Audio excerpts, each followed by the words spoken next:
Like the store. Okay. So let's try and ignore. I'll just tell everybody. This is my second in-person interview with all the equipment. And it's very jarring. Like, even me, like, I spent all of last night setting it up, and I'm still like, this is awkward, like, sitting here with the lights and the mics and the cameras.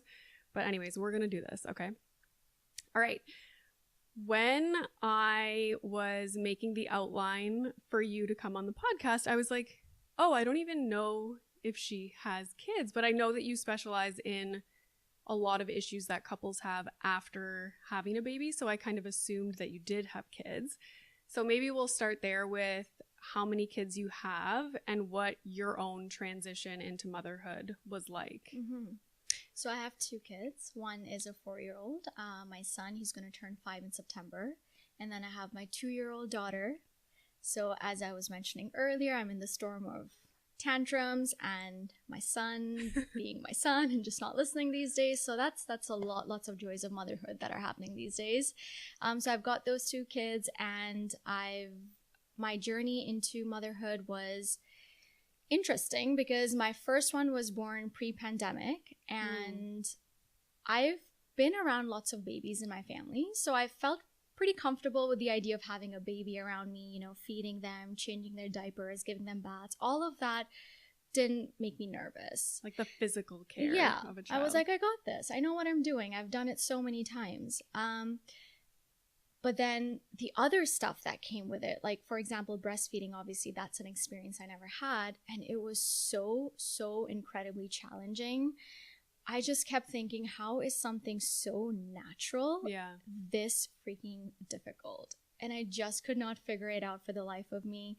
And my son was really struggling to latch. So there was a lot of screaming and crying. So a lot of anxiety, even just leading up to feeding, even switching sides just brought on so much anxiety because it took me so long to get him to latch on one side. It was pretty disastrous those first 3 months. And then, you know, the witching hour and things like that. Stuff that nobody really prepares you for until you have your child. And then I just remember feeling kind of lonely those days. Very lonely, actually. I find breastfeeding very isolating. Mm-hmm. You know, you're stuck in a room just feeding all day and trying to figure this out. And no matter how much your husband or your partner wants to support you, they're limited to a certain capacity.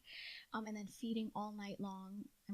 Alone doing it. So it's a very isolating experience. And in that sense, I, you know, experienced, not that I would say I had postpartum depression or anxiety, anything like that, but I felt my mental health was getting affected. And that was that experience. Then eventually found my groove, settled into motherhood, figured things out.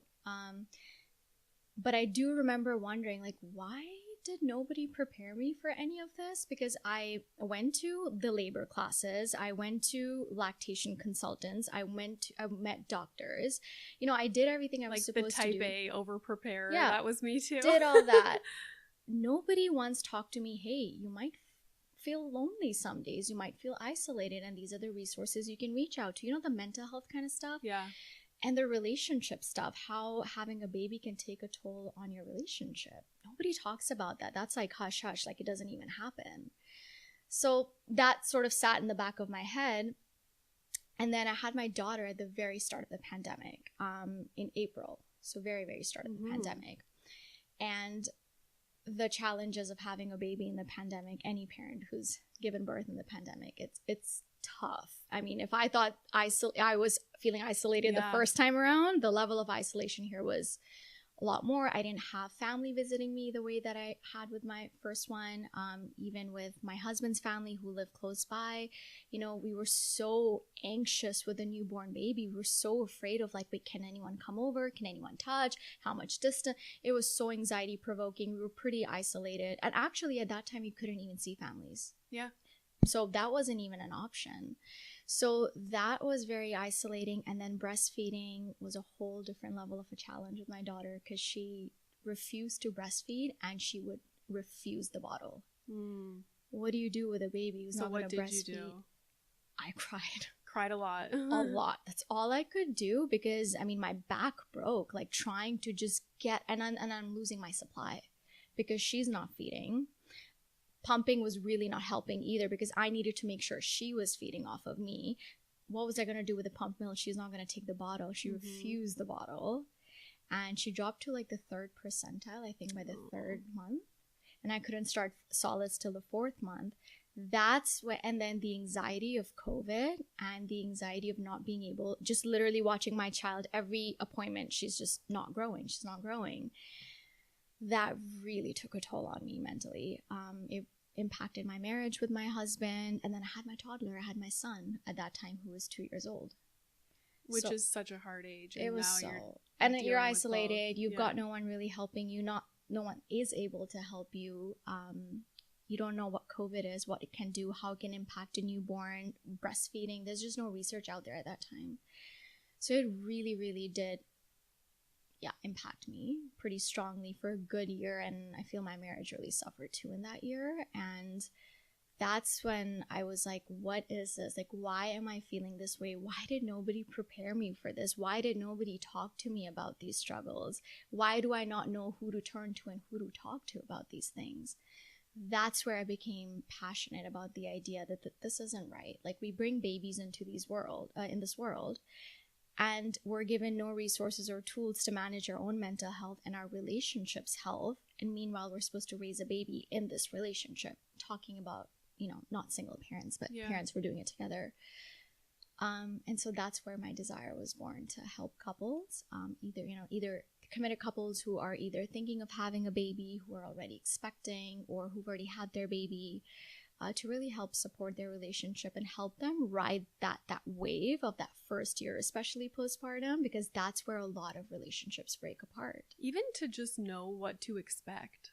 Like, I was like you. Like, I went and met with the doulas. I went to, like, labor and delivery classes. I, looked up all the breastfeeding stuff. I read all the books. But that's not... Then you're in postpartum and you have this baby and you're like, why did I prepare so much for labor and delivery? Yeah. Which is largely out of my control anyways. And had I just known a little bit about what to expect, it would have been much easier. And also, like you, I was like, am I the only one that feels this way? Like, why? Yeah. I was thinking back to everyone in my life I knew in that recent period that had a baby. And I was like, wait a minute. Like, they seemed fine. Like, this wasn't going on for them. Like, they wanted visitors. I went and visited her like 2 days after she gave birth and she was fine. Like, why am I feeling this way? So even just to, like, open up the conversation and tell people what they can expect when it comes to postpartum, to mental health, to their relationship, like, that would be great. Do you find you work a lot with couples who are planning on having a baby or who are pregnant? A lot of couples are either in their first year postpartum with their first baby, or they're in the phase where they're expecting their second, or they've just had their second and they have the toddler. Right. And they all come to me for relationship support. The day I specialized in this and started marketing, I was being flooded by couples reaching out to me. I bet. And I was like, yes, like this is what needs to happen in the community. These are the resources that need to be made available. If there's a labor and delivery class, there needs to be a mental health class. There needs to be a class that talks about, hey, these are the struggles you and your partner might experience, and this is how you can sort of handle them. And if not, these are the resources you can turn to. Yeah. Why don't we have classes like that? If you're preparing how to give birth, I mean, it doesn't stop there. That is actually the start. I know. And it's so quick. I was like, I prepared forever for this. Yeah. And it was like the blink of an eye. And mine all of a sudden 33 amazing hours long. So mine was not the blink of an eye. But in the grand scheme of things, it was a day and a half. Yeah. Versus years of co-parenting and raising a child. Why are we not talking about that more? Not to scare couples, simply to prepare them. I mean, labor too, right? We talk about it. Why don't we talk about this stuff? Yeah, and I feel like, to that point, a lot of people are afraid of labor and delivery, which is why that's what we're preparing for. But because we don't even know what people are going through in early postpartum, like you said, the first year, we don't even think to prepare for it because we're not afraid of it, because we don't we're even know oblivious what it to is. it. Yeah. But labor and delivery is like depicted on TV and in movies as this like traumatic, like, you know, exciting, wild time. And so we're like, oh my God, we got to prepare for that. Yeah. But then you quickly realize like there's a lot more important things that we should be preparing for. Yeah, it should be that and the other stuff. I mean, there needs to be that foresight that we have lots of stuff that's going to happen after the birth. After, yes. That we need to prepare for. So we're going to get into a little bit of attachment, and I know people love attachment. Every time we talk about, or I talk about attachment on TikTok, it's always a popular video. We are not talking about attachment parenting. That is a totally different thing because I think people get confused. Mm-hmm. So why is it important for people to understand what their own attachment style is? Yeah. So knowing your attachment style, it just helps you make sense of why you think the way you think, why you fear what you fear, why you behave the way that you behave. And then it gives you an idea of, okay, and this is what I need to not feel all these things or think about all these things. So it just gives you kind of a framework. And it's, you know, in couples and sessions, I don't get too much into the attachment talk. I'm not too big on like labeling things for people. It just, you know, but my brain is sort of processing, you know, and making sense of, okay, she tends to do this, he tends to do that. I work with heterosexual couples only, so that's why I'll be using those pronouns. And, you know, that it just helps me make sense of where they're coming from. And when they can make sense of that, it's kind of like an aha moment for them too. Like, oh, yeah, I get it. And it just, and even for the partner, right? Then they can understand, okay, so I get that's what's going on. I feel like it would be similar to, you know how people talk about love languages? Mm-hmm. Like it's similar to that. Like it's just something to know about yourself that like lets you understand better like how you function in interpersonal relationships or like why do I react that way when they do that or you know, and then knowing a little bit about your partner, it's like vice versa. Yeah.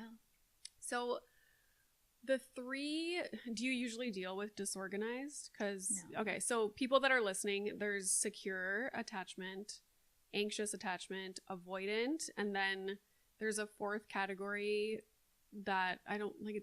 There's not a lot of people that would fall in that category, but it's disorganized, which is kind of like, I wouldn't even know how to explain it. Like, it's high anxiety, high avoidance put in one person. Essentially. Yeah. Usually those are the people who have a, you know, trauma background. Really bad trauma. Lots of shame, things like that. So that population, it's sad, but that's not the one that ends up in therapy usually, you know, because then they have a lot of addictions and a lot of, you know, harmful coping skills they deal with. So I think disorganized, because of the training that I did, I always think about like how a baby or like a toddler would react to their parent, because that's how I was trained in attachment, was like watching The Strange Situation. And you know how you like basically attachment, if you're a baby or a young child, it's like, will your parent respond to your needs? And so disorganized is kind of like sometimes they do, sometimes they don't. Sometimes they do in like a terrible way and sometimes they do in a good way. So like you don't know what to expect ever. Yeah. So that's kind of why it's called disorganized, I think. So people, adults who will go through each kind of attachment style and just talk about characteristics that they would have. So secure, I feel like everybody, just the name of it, it's like, oh, I want to be secure. Like, it sounds good. So a lot of people also think they're secure. Yeah. Because they don't want to believe that they're anything else than that. And attachment, we should point out, like, it's a spectrum, right? It's like the quadrant thing. And so you kind of fall somewhere. So if you picture a box that has like four, like a cross through the box and there's 4 quadrants, it's like secure, avoidant, anxious, disorganized, and then you fall somewhere in there, like leaning towards one or the other more so. I'm like thinking back to university. Yeah, but also to clarify, your attachment style could change in different relationships. Yes. So it's not a permanent thing, which is good news. Yeah. Because just because you tend to be anxiously attached to your partner does not mean you're stuck with that and that's you. Mm-hmm. You can work towards building a secure attachment, and then it could change. You could be a securely attached person and then you end up in a relationship where things are not leaving you feeling very secure anymore, right? So then that could kind of mess with you and change your attachment style. Right. So secure, can we talk a little bit about what having a secure attachment style would mean? And I guess we can talk about it in the context of a romantic relationship. If it's okay, though, I want to give a little bit of background. Yes. Because, again, it doesn't start in the romantic relationship. It does start in childhood. So just go off of what you were saying, how it develops between the parent-child relationship. Why? Because those are your primary attachment figures. And essentially, it helps when the way I explain it to my clients is when you're a newborn baby, you're a blank slate. No thoughts, no feelings, no beliefs, no perceptions, no fears, nothing. You're purely naive and innocent. And then as days and months and years go on, you start to learn about yourself. Am I worthy? Am I lovable? And it teaches you about the other. Is this person safe? Is this person reliable? Is this person consistent? That tells you about the world that you're living in and how you relate to that world. Now, attachment styles begin developing in childhood, but as I said, they evolve over time. You could have been in a very securely attached relationship with your parents, and then you could have had terrible bullying experiences in elementary school. That could mess with your image of your self-worth, no matter how much your parents worked around making sure that you were taken care of and all those things. So, and then as you grow into adults, unless you're in therapy or consciously working on your attachment style, you're going to sort of grow with whatever attachment style that you developed in your earlier years, and then you end up in a relationship, and that's where your attachment, then that's the adult attachment style. But it's very similar to that parent-child attachment style. Am I worthy? Am I loved? Does this person care about me? Am I important to them? Is this person safe to be around? Can I trust them? Are they consistent? Will they meet my needs? Can I depend on them? Same sort of stuff. It just is in the adult relationship. You know how people say, like, you'll seek out a partner that was similar to your parents? Mm-hmm. When you were saying that, I was like, I wonder if that's like attachment, like you had this attachment with your parents, and so you seek that out in a partner. I don't know how true that is, but I know that's a thing that people say. If that isn't, people say. Yeah, I don't know. There's empirical research on that, but if there is, I mean, I would guess maybe it has to do with, well, if you're used to behaving and conforming a certain way in relationships, then maybe you attract that same sort of partner. Yeah, I would guess. It's interesting. Yeah. So, okay, so that's how attachment is kind of developed within somebody, like their style. So now, once they're an adult, let's say a romantic relationship, somebody who is secure and in a romantic relationship, what are some of the characteristics that they would exhibit? Mm-hmm. So a person who's securely attached is confident in their sense of worth. They know who they are. They know what their worth is. They're comfortable with closeness. They like to be close and connected with their partner, but they're not dependent on that closeness. They have a sense of autonomy, a sense of independence, doing their own thing, but also maintaining that connection with their partner and that closeness. They are able to trust. They're consistent in the way they respond and react and behave in the relationship. So yeah, I would say those are the sort of main characteristics. Okay, and then anxious attachment. So a person who's anxiously attached questions their sense of worth. They're quite insecure in how they view themselves. It could be common ones are, I'm not good enough, I'm not lovable, I'm not worthy, I don't matter, I'm not important. It's those sort of core beliefs this person holds, often without conscious awareness, actually, until they end up in therapy.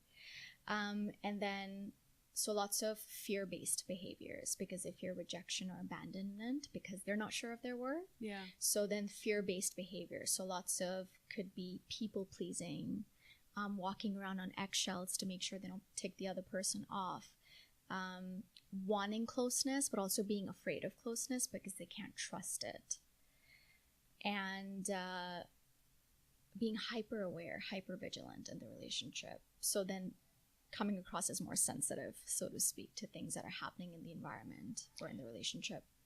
Okay, we'll go through avoidant, but I just wanted to say, like, all these things that you're mentioning for a romantic relationship, like, I can see those playing out in friendships as well, right? Like, all those behaviors are kind of... Yeah, because think about it.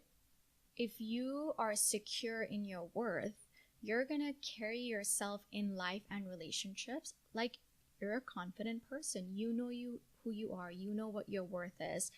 You're not operating out of fears and, I got to please this person because they might get upset with me and then they might end the friendship. No, you know who you are. You're going to behave according to what feels right and authentic to you. And other people's actions and reactions are not a reflection of your worth. So you carry yourself accordingly.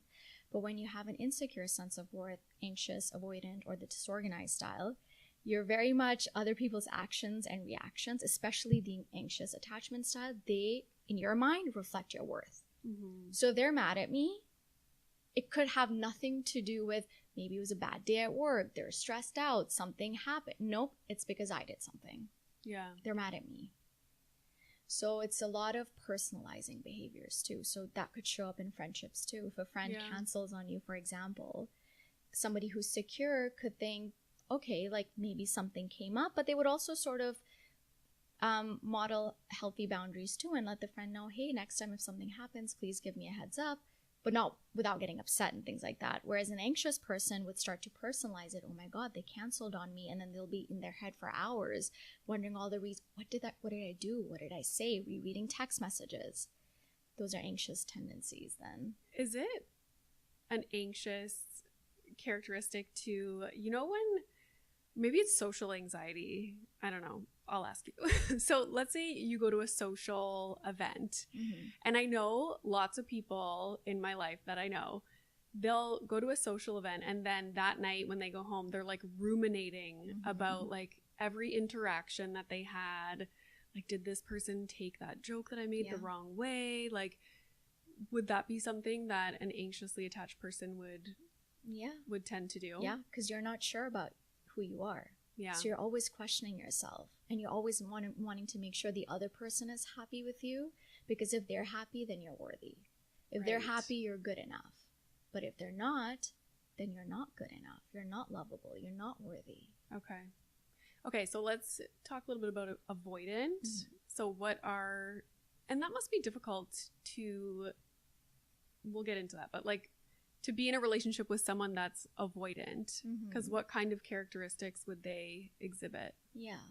So the avoidant attachment style, again, not so sure about their worth, but what I come across in therapy often is that core belief that we sort of uncover has to do more with being a failure.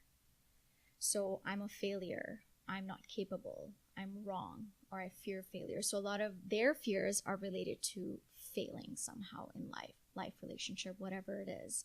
And so they're very much, their behaviors and their thoughts are oriented towards problem solving, finding solutions, fixing things. And they don't trust very easily, if at all. And they're not comfortable with closeness. And often they have no idea what's happening inside. They're not very attuned to their feelings and what their needs are. Therefore, they cannot attune to their partner's feelings and needs either. So those are kind of the characteristics of the avoidant.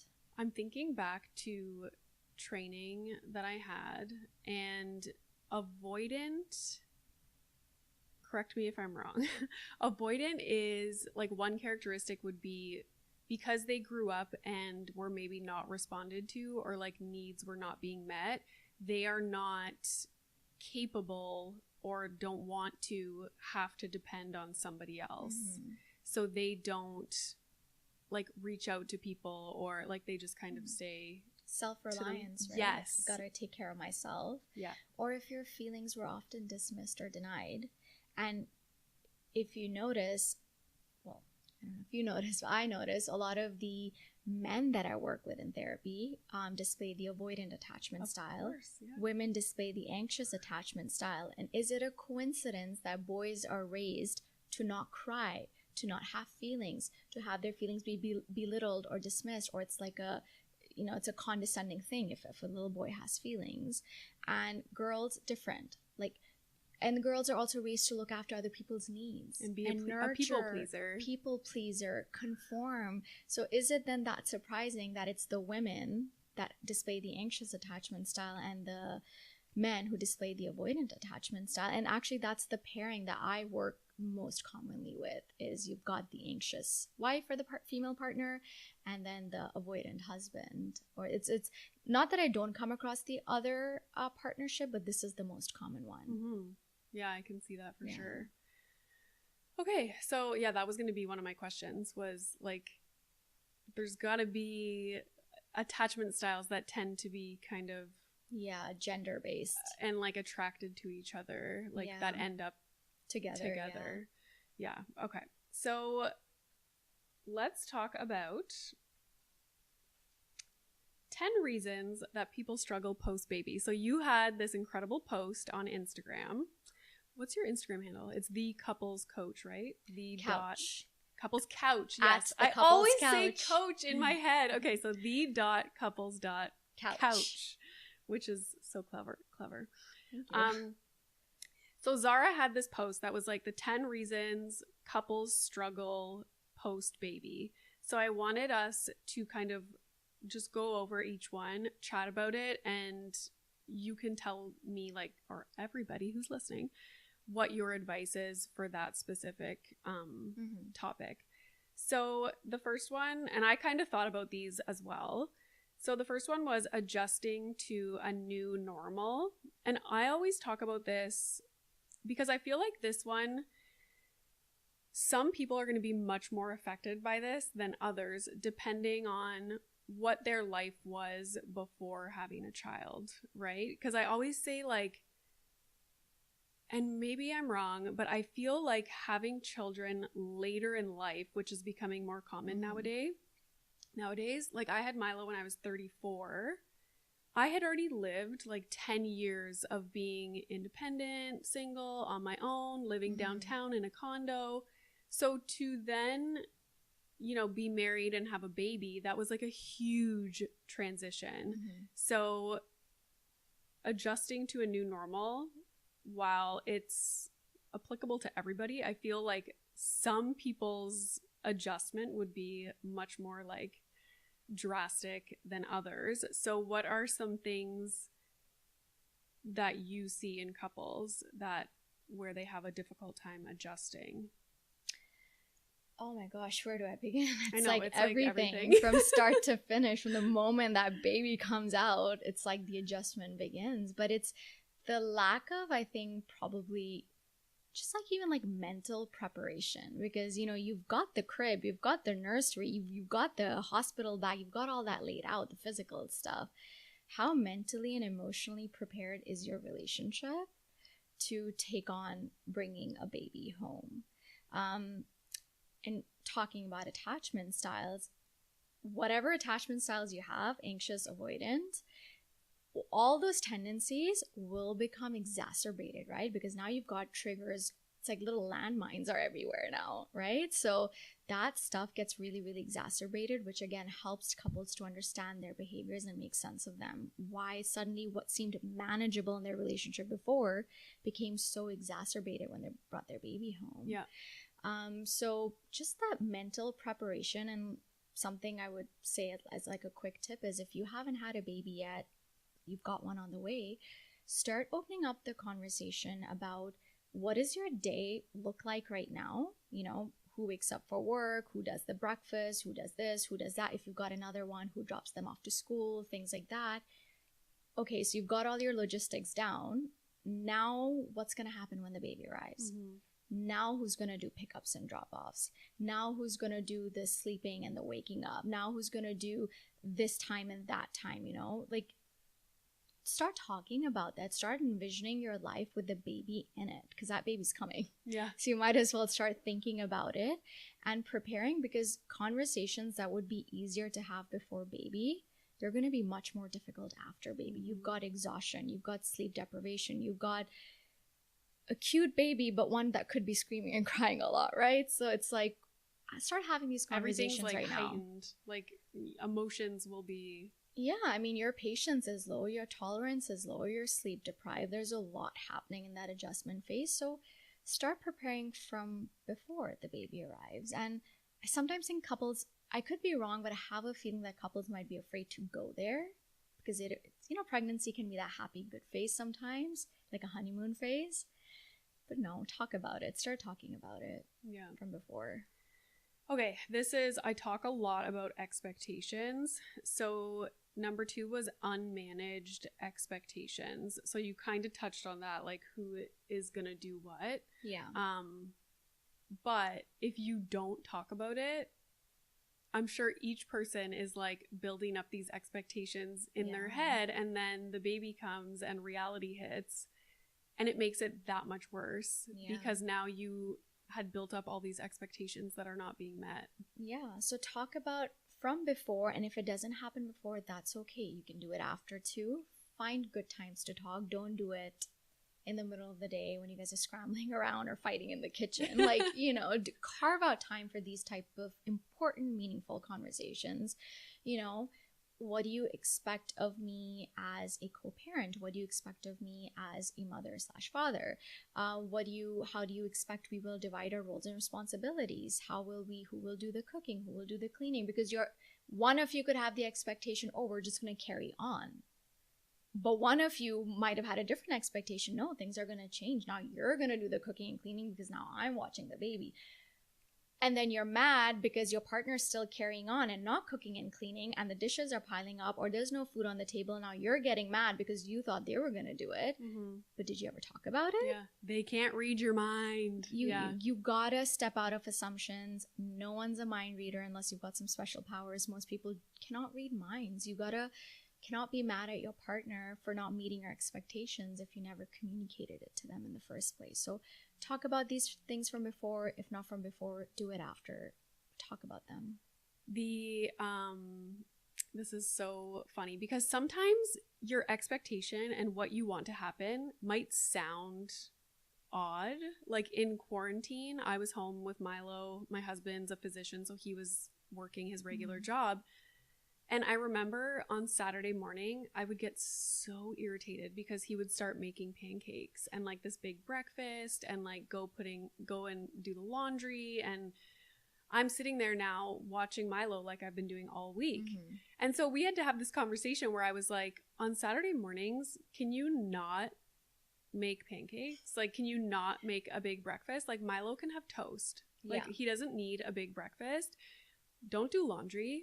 Like, you're not going to cut the grass. Like, and he's like, hold on. Yeah. So you don't want me to make breakfast or do laundry on Saturday? I'm like, no, because then I'm stuck doing what I've been doing all week. Mm-hmm. Like, let me go do stuff. But really, first I want to just have coffee. So sit down and have coffee with me. Yeah. And like, that's a perfect example of something that on paper, it might look good. Like, oh, he's cleaning and making breakfast, like so nice. And it's funny because every time I make a TikTok about something like that, people are like in the comments like, what a terrible woman, like her poor husband, like he can't do anything right. And I'm like, no, it's literally just like understanding your needs and vocalizing that to your partner. And of course he was super understanding and he's like, oh, okay, like I had no idea. Exactly. And I'm like, yeah, like we don't need freaking pancakes Yeah. every Saturday. But how would he have known that? And he thinks he's like a rock star husband doing all these things for his wife. So he thought he was acing it. I know. So you gotta talk to each other about these things. Yes. Okay. So number 3, huge topic is division of labor. Mm-hmm. Huge topic. Mm-hmm. Because traditionally women do a lot of the household labor. and the childcare. So nowadays, like, this is changing, everybody. Just, I don't know if you know this, but it's changing big time. Yeah. So what's your advice for couples on how to navigate the division of labor? Yeah. So going back to the original point, try to talk about these things from before, because you want to walk through your day, right? What are all the tasks? Who takes out the garbage? Who mows the lawn? Okay, now there's a baby involved. So how are we going to do this all this now? But after the fact, division of labor. Okay, so this is an interesting one, because a lot of couples, as you can imagine, come to me fighting about division of labor. And what I often find, not always, but often, it's not the case of the division of labor or, the tasks and the chores, more to do with unmet needs. So what I find is that's where the fights are happening, but really the fights are not about the dirty dishes or the laundry. They're about something else entirely. And so I would encourage couples, dig a little bit deeper and try to understand what you're really fighting about. Because if you're fighting about, the dishes one day, the laundry another day, who's going to empty the dishwasher, all of that stuff, I mean, it's not big stuff. It shouldn't be turning into such blow-up fights as they do after baby, right? Mm-hmm. So then what I do in therapy, and I have a book, as I was mentioning, mm-hmm. that's Stronger Together, the Couple's Guide for Navigating Your Relationship After Baby. So that book, whenever it's out, hopefully this year, that's going to walk you through exactly how to identify what your underlying patterns are and try to dig down and understand, what is it really? Is it really about emptying the dishwasher, or is it about something else? Mm-hmm. Because what I find is it's actually about something else. Mm-hmm. So I would say there's something else that's happening. Okay, perfect example. And my husband's great, but he knows. I just have to use him as an example for the purposes of the podcast. And it's funny because it's a similar kind of thing. So back to quarantine. Yeah. This is literally why I started all of this mom stuff, because I started to notice so many things in quarantine that most people probably live every single day, regardless of it being quarantine.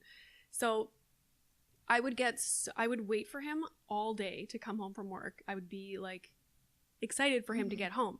Then he would get home and he would be like, hey, like, say hello, give us a kiss. And then he would go and start doing the dishes in the sink. And I was like, why am I feeling rage because he's going to do the dishes? And like you're saying, it's not about doing the dishes. And most people would be like, they're not doing the dishes and I'm mad. No, I was pissed that he was doing the dishes. Mm-hmm. But it had nothing to do with, I don't care what he was doing. He could have went and played video games The point was, I've been excited for him to get home all day, and now he is putting his attention somewhere else. Yeah. So again, we had to have a conversation, and I was like, when you come home, can you just come and sit with us and like talk to us mm-hmm. and just literally be present with us for like 15, 20 minutes and then together we can decide like who's going to start getting dinner ready and do the dishes. And so that was the need. That was the underlying thing. Mm-hmm. But I can see where people go to you and are like, I'm pissed off my husband's doing the dishes. Yeah. Yeah. Yeah. And the best way to figure that one out is like you go through your recent 3-4 arguments over one of those tasks and chores and really kind of dig down in the process and try to ask yourself questions. Okay, so when they are emptying the dishwasher or putting the dishes away, why did that make me so mad? Yeah. Okay, that made me mad because they didn't come and like spend some time with me. Well, why is that so upsetting? Because I've been home alone all day and I'm needing some form of connection. Okay, so there's an unmet need there, right? So then that's what you want to communicate to your partner with. Yeah. And if it is, in fact, you dig down and you're like, nope, it's coming down to the dishwasher or the dishes, like that's what it is, teamwork. It's a team. You're a team. So you got to divide labor, not to try to one-up. There's a lot of one-upping, I noticed too, or like a lot of like 50-50. Well, no, I did X, Y, and Z, so now you must do A, B, and C, and it's got to be tit for tat. It's got to be exact. Relationships don't work that way. It does not work that way. There's some days you might do more. Some days your partner might do more. You got to work as a team, right? If you're a team player, you're helping each other out, you're bringing out each other's strengths, and you're helping support flaws or weaknesses. So if a partner, like talking about, my marriage, there are certain things my husband's just not good with. So it's okay if that becomes my responsibility. But then there's other stuff that he's really good with, and then I'm hands off for that with that, because I'm like, okay, that's your department. Mm-hmm. So it's not about, well, I watched my baby tonight, so tomorrow night's got to be your turn. No, maybe watching the baby's not their thing, you know, at the newborn stage. Some dads are just like flustered. They don't know what to do with a baby, but then they get really good with the baby when they're a toddler, for example, right? So try not to get into the tit for tat 50-50 split. It just feels like a lose-lose battle. Yeah. You know, try to come to it as a team, right? You guys have 20 things to get done in a day. Who's good with what? Who has time for what? And just do it based on that. And nothing should be set in stone, because it is a phase of adjustment, which means there's got to be some trial and error. So even if you've had some conversations that, you know, I thought I was going to do the drop-offs and she was going to do the pickups, or I was going to cook the dinner and she was going to do the cleaning, 1 week into it, you might realize it's not working. Mm-hmm. So don't be dead set on that. Have like maybe a weekly check-in set where you meet together as teammates and say, you know what, we tried this week. It wasn't working. What can we do better next week so it works better for us as a team? Yeah, you got to be flexible, especially with kids, because there's maternity leave, and then there's maybe, you know, mom is going to go back to work, or if dad took paternity leave, they're going to go back to work, or then the kid starts school. Changes, there's constantly going to be changes. Yeah. And literally for us, we are flexible day by day. It's like, oh, I had a terrible day. I'm going to just sit outside while Milo plays in his water table. Can you make dinner? The next day, maybe my husband's working late, so I'm going to make dinner and put Milo in the bath. And your husband's a doctor, so he has all over the changing place. schedule. So your relationship's going to look different. Yeah. So also about the division of labor, the 50-50, or sometimes it's not 50-50, sometimes it's task-based, like who looks after the baby and who earns the money type of thing, right? Also kind of evaluate, where are all these ideas and expectations coming from? Because if they're ideas and values or expectations you have somewhere in the back of your mind, unconscious, out of your conscious awareness, and you're just trying to repeat them in this relationship, they might not be right for this relationship. Sure, you might have seen your mom and dad do things a certain way, but if you're not aware of it and you're just blindly sort of applying it here, this is a different relationship, different times, different things that we're talking about here. So also become aware of where your ideas are coming from, because you might realize now that you're consciously aware that you don't want to prescribe to those ideas. Yeah. You want something different for your relationship. Totally. Okay, the fifth one is the pandemic. In your experience, and I think it's a well-known fact that the pandemic negatively affected mothers more so than fathers, with regard to leaving the workplace and then having to work from home and also take care of children. What are the biggest things, before you give tips, what are the things that the pandemic that you saw in couples that you work with? Yeah. How did that affect them? A lot of loneliness and isolation, and lack of usual outlets. So for example, if before your outlet, your feel good or your coping mechanism was going to the gym to work out, well, that outlet's off the table. That might have worked great with your first kid's experience, but now with the second kid, you can't go to the gym, for example. And just a lot of isolation and loneliness. You know what's interesting about the pandemic? Thinking back, I feel even though we were literally stuck in the house together, mm-hmm. When my husband wasn't at work, I don't think we were as connected than we are now, because by the time it was the evening, I was so overstimulated and I just wanted to be by myself, touched out, so I just wanted to be in my room in the dark reading my book. Yeah. I didn't want to spend time with my husband at all. Yeah. And you would think oh, it's the pandemic, you can't go anywhere, you're going to be with your partner, but it was actually did the reverse. Mm-hmm. People got used to being on their phones a lot more.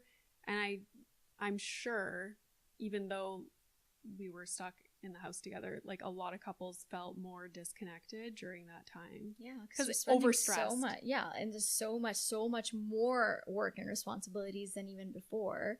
and then you're together, like you're in each other's faces all day long. I mean, how much can you talk about things before you start losing patience with each other, right? And yeah, you want to be by yourself at the end of the day. Also, anxiety, COVID related anxiety, causing tension in the relationship, and sometimes different ideas, you know. So one partner could be more anxious about going out, the other is not, and then you've got a little bit of tension or conflict based on that. Or one partner could find it easier to go out to their usual outlets, and then the other partner feels like they're stuck at home and they don't have their usual outlets to turn to. So that kind of stuff. And I think people, because they were at home so much, got into whatever kind of routine. And once the world started to get back to normal, it was hard to break out of that routine that they had lived in for so long. Yeah, for sure. Okay, next one, and this, I have not dealt with this, so I don't have any like input, but different parenting styles. Yeah. And I think in my situation, I'm kind of like just the nature of what I do. I'm exposed to so much like parenting, and I kind of am the one that relays that to my husband. And if Milo, like we're going through a rough patch on, you know, he's doing some kind of behavior or bedtime struggles, whatever it is, we kind of like, the biggest tip that I have for people is to sit down with your partner and like make a plan. Because what I found for bedtime struggles was, if my husband's putting him to bed, he's doing one thing, and then I'm putting him to bed, I'm doing another thing. And just because of what I do, I'm like, what I'm doing is right, and you need to do what I'm doing. So it was nice to like sit down, have a conversation about it, and like step by step, if he starts to have bedtime battles, like this is how we do it, so we're both on the same page. But what do you say to couples who maybe have different parenting styles? I can't imagine that must be so difficult.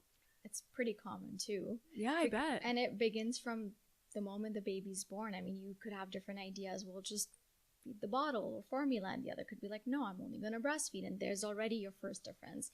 Co-sleeping, sleeping separately, that's where parenting differences begin showing up as early as those days. And so some things I'm just going to keep repeating, right? Like teamwork, for example. But with difference in parenting styles, again, I always say this to everyone, you have to understand yourself before you're trying to make changes. So you have to understand, where is your parenting style coming from? Where are these ideas and expectations and ways of raising your child coming from?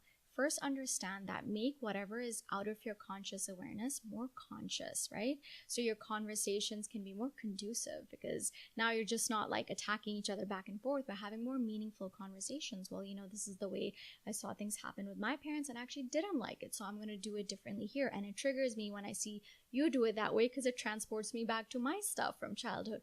That's a more meaningful conversation that you're having. The other thing is, it never helps to sit there with the belief that I'm right, you're wrong.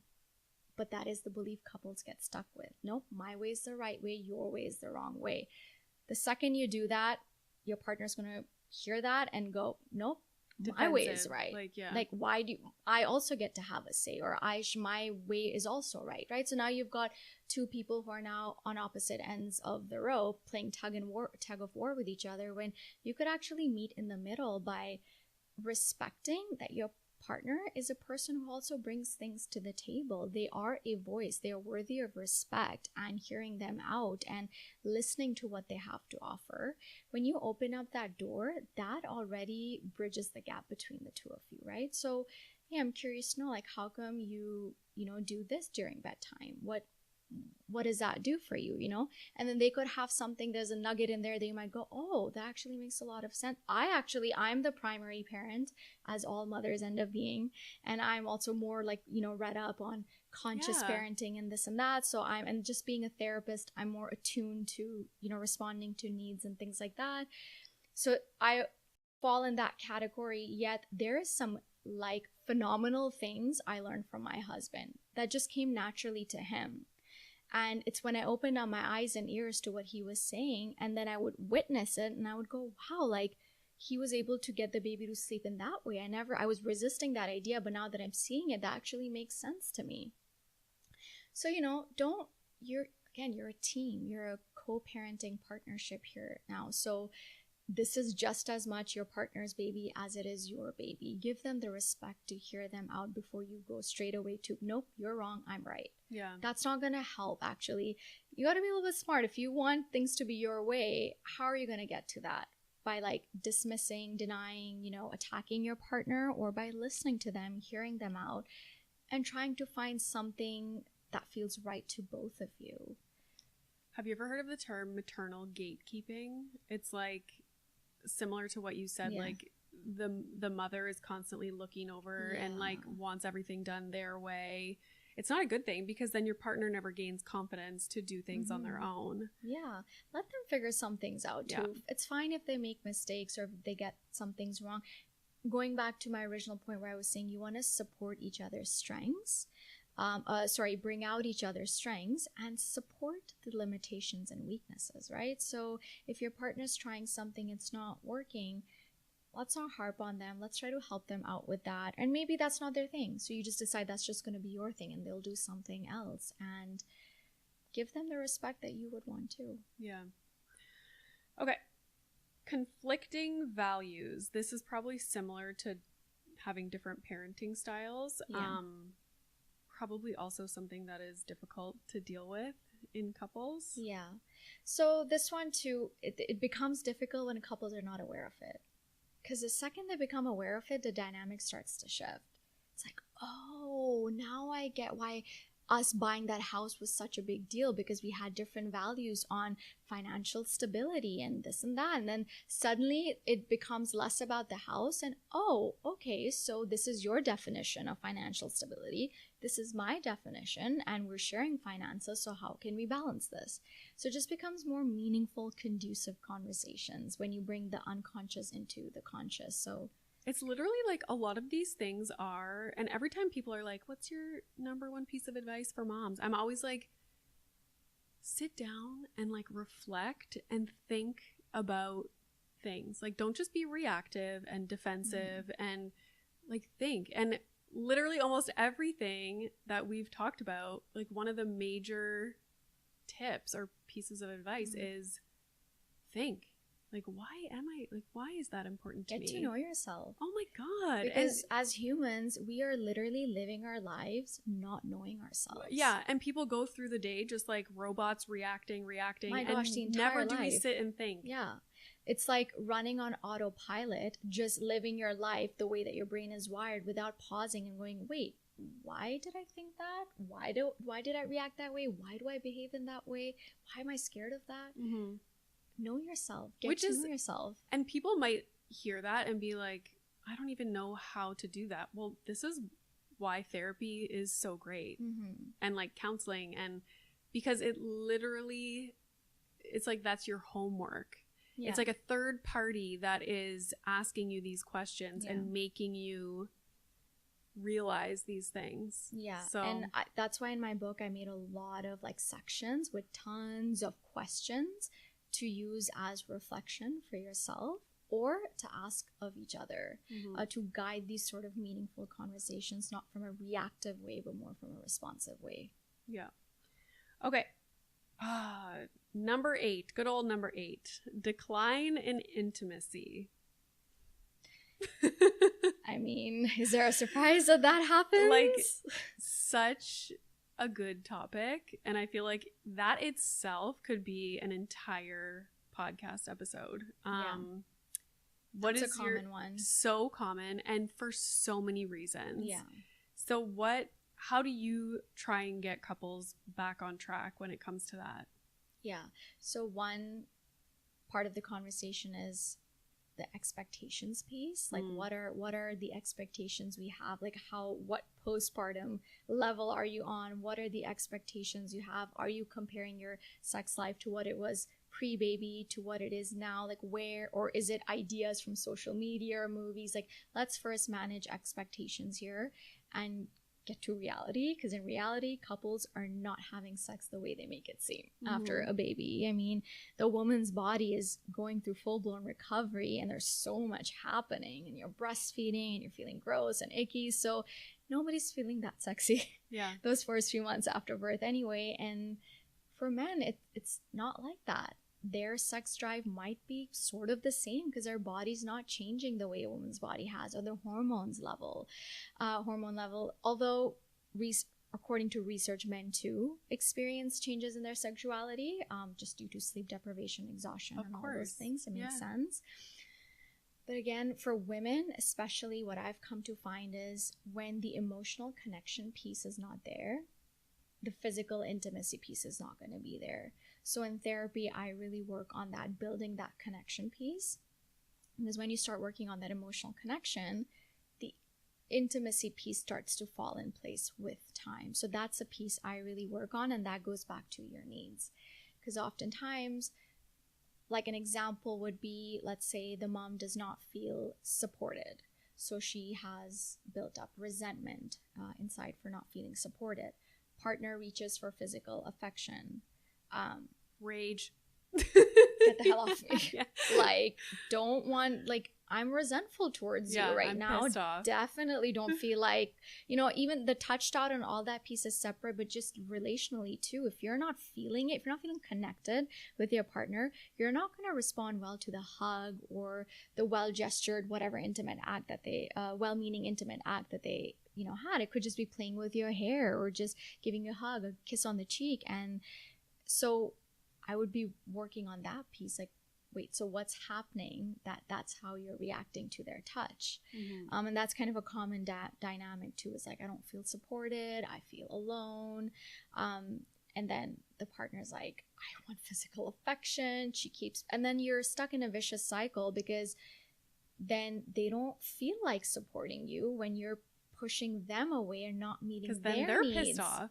And they have needs too. Physical connection could be a need, or emotional intimacy could be a need. And when that's not being met, they're not going to want to support you. And then if you're not feeling supported, you don't want to respond to their needs. And now I've got a couple who's stuck in this vicious cycle coming in to see me. Yeah. And it's interesting because they might come to see you for lack of intimacy, or like a decline in intimacy. But like you were saying, it's not just that. It's not like, oh, okay, let's schedule sex on Wednesdays and everything's going to be fine. It's like, no, there's an emotional piece missing, and it's a puzzle. And it's like your needs aren't being met. Like, you're resentful for whatever reason. And it's like, it's more than just because a physical act, you could force yourself and just sort of do it. But like that desire, the wanting to, the feeling like you want to do this with your partner, that's, for the women at least, I have found that doesn't really come unless the emotional connection piece is there. Yeah. So so my interview with Tracy, which I did, it'll probably be out the week before this, she was talking about to practice like speaking about emotions with your partner. And like we were saying, like a lot of men tend to be more avoidant and hold things in. She was saying, like, print out a wheel of emotions and literally pick one emotion every week, sit down with your partner and just like start talking about when in the last week you felt that emotion, like in what situations, just to like practice speaking about emotions with your partner. And from there, like, it'll just get better and better, and it'll become a normal thing that you do. Because like, if you have a partner that's avoidant, how do you, like, what would your advice be to try and get that emotional connection there? Yeah. So it's practicing getting in a vulnerable space with your partner, right? And if you've got an avoidant partner, they don't even know how to be vulnerable, because they don't even know what's happening in their internal world. And in fact, vulnerability probably feels scary and overwhelming. And that's when you see the shutting down, withdrawing sort of behaviors. So it's first creating a safe space for your partner. It's not going to happen if you're criticizing them, attacking them, belittling them, which is a characteristic of the anxiously attached partner. You often see reactive, critical, angry sort of behaviors, which shuts the avoidant partner down. So if you want them to be vulnerable with you, you have to learn to be vulnerable with them. Be soft, be respectful, be kind, and respect their need for space. So if they're not in the right space to have a conversation, don't push it, because that can be a tendency of the anxious partner, because they need sort of that reassurance. Am I good enough? Am I worthy? Do I matter to you? Do you care about me? Are you going to talk to me about this? No? Okay, I'm going to ask harder now. I'm going to push harder. Yeah. And the avoidant partner is like, whoa, this is way too much energy. They're going to shut down. They're going to walk away. They're going to start playing video games. Something like that's going to start happening, right? So respect their need for space, because that's how they feel safe. And it could be something like, okay, how about we talk? And therapy can help with this, because then the avoidant partner, like if I was working with one, I would help them learn to communicate their needs in a way that can sit well with the anxiously attached partner. Because what happens is, in that moment, the anxious partner has a need, the avoidant partner has a need, and how do you balance both people's need? And the anxious partner's need is connect, reassurance. I need you. Tell me this. I want to hear this from you right now. And the avoidant partner is like, all I need right now is space. This is way too much. This is overwhelming. I got to get away from you. And they both have needs. So how to communicate your need while still taking care of your partner's need? Stuff like that can help in therapy. So asking for that, giving your partner the space that hopefully they learn to ask for, like, hey, I need 20 minutes. Let's talk about this after dinner or whatever it is. And then revisit the conversation. And sometimes maybe not asking feeling questions, because they might not respond to that. Maybe more thinking questions. So not, how did you feel when X, Y, and Z happened? More like, so what did you think about when that thing happened? Hear their thoughts out. Because they might not respond well to feeling questions, because they don't know how to answer feeling questions. Yeah, thinking. That's good. So thinking works because they're more logical based, left brain. So they can give you their thoughts, and thoughts clue you into feelings, right? It's interesting. One of the defense mechanisms is intellectualization, which is like making feeling things more intellectualized and like, And then if they give you a thought where you can sort of guess, okay, based on that thought, sounds like you were feeling this. So you can reflect that back, which is like, okay, so it sounds like you were feeling overwhelmed. And then they can kind of affirm or deny that, like, yeah, I think it was overwhelmed, or no, I think it was less that, more this. So that's a way I would recommend. So number 9 is infertility and loss. And along with this topic, I wanted to ask about, because this has come up so much in my community of people, is like not knowing whether or not to have more children. And the difficulties that come up when one partner, like when you're not on the same page with that. So it's probably similar, like family planning, infertility, loss kind of stuff. That's a tough topic. I mean, it's such a painful topic. And I always engage in exploration first. So many reasons why people want to have a baby. So many reasons why people don't want to have a baby. So many different ways each partner processed the loss or the infertility in the impact of it. Thing is, when we engage in, when you get to know yourself better and you get to know your partner better, you're having a very different conversation at that point, because you've dug deeper, you've really understood where you're coming from, your partner understands where you're coming from, you understand where they're coming from, and that's where compassion happens, that's where respect happens, that's where love and vulnerability happens, and you guys might start shifting actually in what you originally thought, and now when you really understand each other better, you might be like, okay, well, based on that, I think I'd be more open to, let's say, trying again, now that I understand what this means to you, for example, right?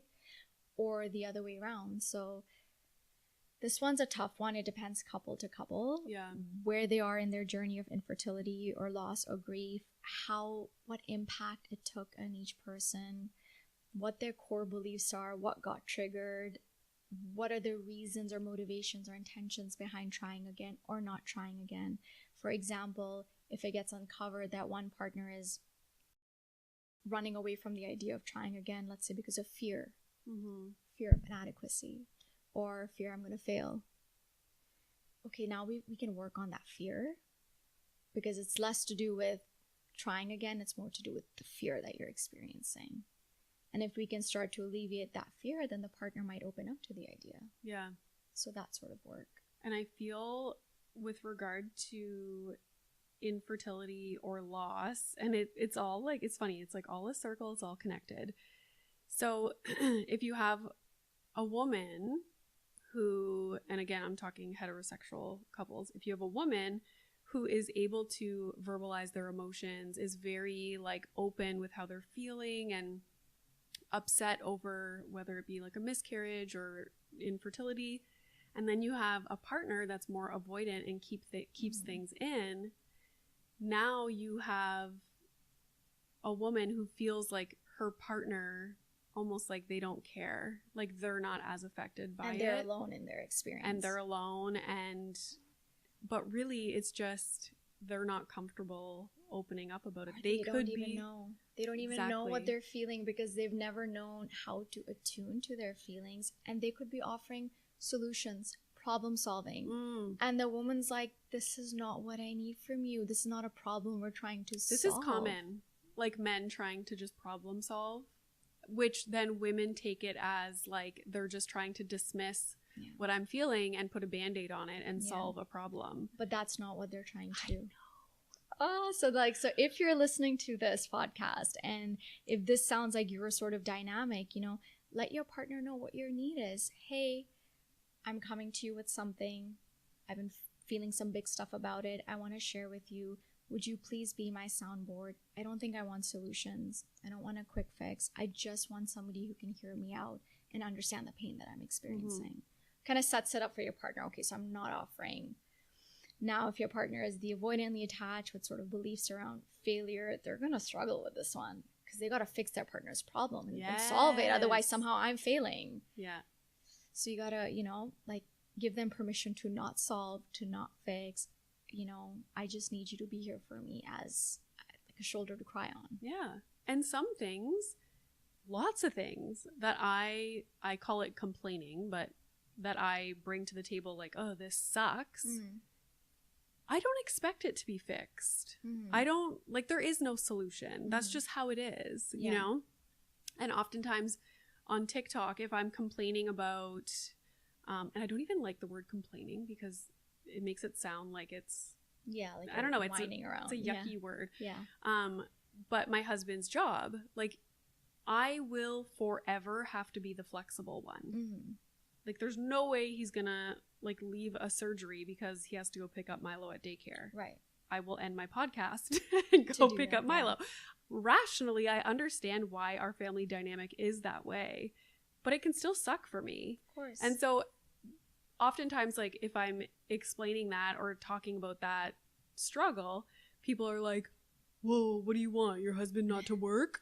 Like, and I'm like, no, I just want someone to see me and hear my experience. It just sucks. That's all. I'm not. All. And it's the same with if I'm saying something to my husband about a situation, he'll instantly be like, "Wow, like, do you want me to do this? Like, what?" And I'm like, no, I'm just saying this sucks. That's all. Like, so as you're talking about it, I'm thinking about validation because that's such a big one that I've noticed couples struggle with. Especially men, you know, where if it's just that there's this like fear attached to validating, because if I validate that I'm in the wrong, I can't be in the wrong, so I can't validate what she's saying. Yeah. Or what he's saying. They take it as like it's my fault. Yeah, and that's not validation. Validation is not agreement. It's simply acknowledging your partner's experience. And I understand why it can be a tough one. These are not skills or tools we're taught. I don't know why we don't have a class starting from like elementary school, like one class that is like mental health tools or something. Right? Yeah. Like there should be a subject on this that teaches you communication 101. Like as a kid, you learn to communicate your needs or respond to a bully effectively and things like that, right? So validation is a big one that I work with a lot of couples and literally like teaching them, this is a validating statement. And my Instagram has a lot of those examples. My book does, my blog does. So learn to validate your partner. It can be a game changer. Yeah. A huge one. And it's so simple. It's like one sentence you can say and like it can just squash the whole thing. Yeah. Yeah. Totally. So the last one is relationship distress. What would that be considered? So that's a culmination, right? Like that's where you're feeling dissatisfied in your relationship entirely, and it could be your communication could be breaking down, you're feeling disconnected, you're feeling resentful or unsupported, you're there's increased conflict and tension because of all of these other things that are happening in your relationship, and so generally you're just no longer happy in your relationship, and you're questioning it, sort of. Do you think couples, regardless of what's going on, would benefit from therapy or counseling? Yeah. Oh my gosh, yes. Yeah. Like, as a therapist, I am so big on advocating, like, please do not wait for things to be bad. Therapy should never be your last resort. It should be like your one of your second or third go-to to try to, like, first one can obviously be you try yourself. Second one could be, sure, you try some self-help books, blogs, but it should be like your top three, like, okay, can't figure this out, go to a therapist. Because why wait for things to get so bad and wait for so much damage to be done to your relationship? Mm-hmm. You want to go to therapy when things are starting to feel off, when you're like, this is not feeling as good as it used to, something seems off, we're not able to really talk about it or figure it out. Why not turn to a therapist? I mean, when you hear a sound in your car that does not sound right, you don't wait for the day that it breaks down the middle of the highway. You're like, doesn't sound right, let me just call the mechanic, take it real quick for, maybe needs an oil change, tune up, something, right? And then it's a quick fix. Yeah. Right? It can be just quickly resolved, repaired, solution, figured out whatever is happening. Now you've waited for it to break down the middle of the highway, logistics, tow, more money, more stress. Now there's more damage done to your car because you ran so many miles without oil. You don't want to get to that point. So if you don't do that to your car, why do you do that to your relationship? Like, don't let it suffer so much. Mm-hmm. Therapy, unfortunately, is so tabooed to this day, although it's getting much better, thankfully. But just turn to therapy, please. And find the right fit. Just because you try a therapist, it didn't work out, don't give up on therapy. You just haven't found the right fit. Yeah. So, consult, try the first session. If it's not feeling right, don't waste more time or money. Just let the therapist know, look for a different one. Yeah. All right. This was a great conversation. So where can people find you online? Tell us about your book, when you expect it to come out. And yeah, your website, your blog, anything that you have that people can look into.